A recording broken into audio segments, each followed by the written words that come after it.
పహల్గామ్ దాడి నిజంగా ఇంటెలిజెన్స్ వైఫల్యమా? అంటే కొంతవరకు ఇంటెల్ వైఫల్యం అని చెప్పొచ్చు. ఎందుకంటే 10 రోజుల క్రితమే హోంశాఖ కోబ్రా కమాండో యూనిట్‌ని పహల్గామ్‌కి తరలించింది. కోబ్రా అంటే కమాండో బెటాలియన్ రిజల్యూట్ యాక్షన్. అంటే ఇది సీఆర్‌పీఎఫ్‌లో ఒక ప్రత్యేక విభాగం. నేరుగా కేంద్ర హోం మంత్రిత్వ శాఖ పరిధిలో పనిచేస్తదది. కోబ్రా యూనిట్‌కి గెరిల్లా యుద్ధం చేయడంలో మంచి ట్రాక్ రికార్డ్ ఉంది. ముఖ్యంగా అడవుల్లో నక్సలైట్లతో పోరాడడానికి దాన్ని ఏర్పాటు చేశారు. అయితే దాడి జరిగే ప్రమాదం ఉందని ఇంటెలిజెన్స్‌కి సమాచారం వచ్చింది.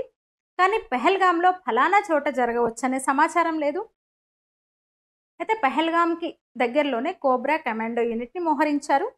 అయితే ఘటనా స్థలానికి చేరుకునే లోపే ఉగ్రవాదులు కాల్పులు జరిపి పారిపోయారు.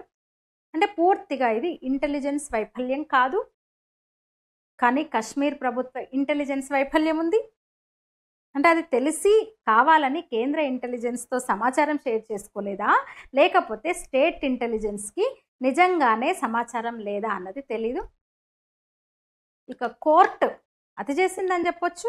భద్రతాపరంగా సున్నితమైన ప్రాంతం కావడంతో ఇప్పుడిప్పుడే ఎన్నికలు నిర్వహించలేమని కేంద్రం చెప్పింది. అయినా సుప్రీంకోర్టు వినలేదు. అత్యుత్సాహం చూపించారు న్యాయమూర్తులు. 2024 సెప్టెంబర్ లోపు ఎన్నికలు నిర్వహించాల్సిందే అని ఆర్డర్ పాస్ చేశారు. అంటే శాసన వ్యవస్థలోకి న్యాయ వ్యవస్థ చొచ్చుకుపోయి ఆర్డర్స్ ఇవ్వడం వల్ల ఇదంతా జరిగింది.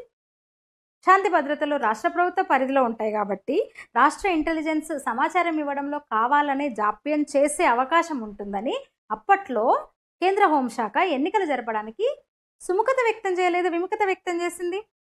ఎందుకంటే అబ్దుల్లాలు ముఫ్తీల అధికార దాహం ఎట్లాంటిదో కూడా తెలుసు, అమిత్ షాకు తెలుసు. అందుకే ఆయన రాష్ట్రపతి పాలన వైపే మొగ్గు చూపారు.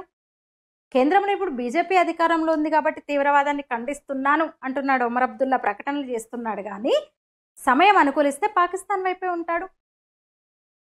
అసలు రాష్ట్రపతి పాలనలో ఉన్నప్పుడు జరగని ఉగ్రదాడులు ఎన్నికలు అయిపోయిన తర్వాత, అబ్దుల్లాల చేతికి రాష్ట్రం వెళ్ళిపోయిన తర్వాత 11 నెలలకే ఎట్లా జరిగింది దాడి?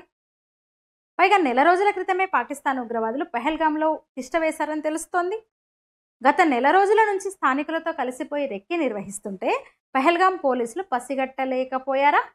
నిజమా, నమ్మొచ్చా? కశ్మీర్ రెవెన్యూ పోలీసు యంత్రాంగంలో పాకిస్తాన్ మద్దతుదారులు ఉన్నారు దశాబ్దాలుగా. అందుకే ఇప్పట్లో ఎన్నికలు వద్దు అని అమిత్ షా చెప్పారు. సుప్రీంకోర్టు న్యాయమూర్తులు ఇప్పుడు వెళ్ళగలరా కశ్మీర్కి?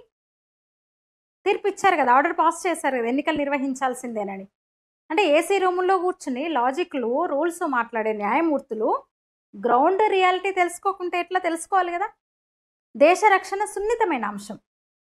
ఉగ్రవాదులు ఉన్నారన్న అనుమానం వస్తే వేడిని చలిని లెక్క చేయకుండా కొండలెక్కి లోయల్లోకి వెళ్ళి దట్టమైన అడవుల్లోకి వెళ్ళి గాలిస్తుంటారు సైనికులు. ఇక శాంతి భద్రతల అంశం రాష్ట్ర ప్రభుత్వ పరిధిలోకి ఉంటుంది. ఆ విషయంలో జోక్యం చేసుకోకుండా సైన్యం సమతూకంగా వ్యవహరించాల్సి ఉంటుంది. అదే రాష్ట్రపతి పాలన ఉంటే ఏమాత్రం అనుమానం వచ్చినా సైన్యం యాక్షన్ మోడ్లోకి వెళ్ళిపోతుంది. అనుమానితుల్ని అదుపులోకి తీసుకొని పూర్తిగా విశ్వసించదగ్గ ఆధారాలు ఉంటేనే వదిలిపెడుతుంది. సుప్రీంకోర్టుకు వేసవి సెలవులు రద్దు చేసి కశ్మీర్లో పనిచేస్తే తెలిసొస్తుందేమో, ఏసీ అవసరం కూడా ఉండదు.